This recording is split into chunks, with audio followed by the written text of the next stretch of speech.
வாய் பேசும் வாசன கிளியோ ஊர் பேசும் ஓவிய சிலையோ அந்த வெண்ணிலக்குள்ள சுட்ட வடகரி நீதானே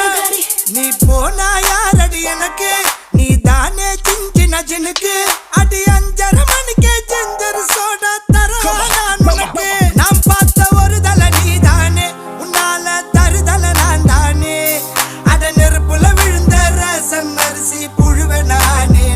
மங்காத்தா ராணிய பார்த்தேனே கைமாத்தா காதல கேட்டேனே இந்த கோமல வள்ளி அண்ண தொட்ட குளிக்கவே மாட்டேனே அத்தங்கர ஓரத்தில் நின்னாலே குயிலு குப்பம் குருவிய போல அக்கம் பக்கம் யாருக்கும் தெரியாம லுக்கு விட்ட பக்குன்னு மேல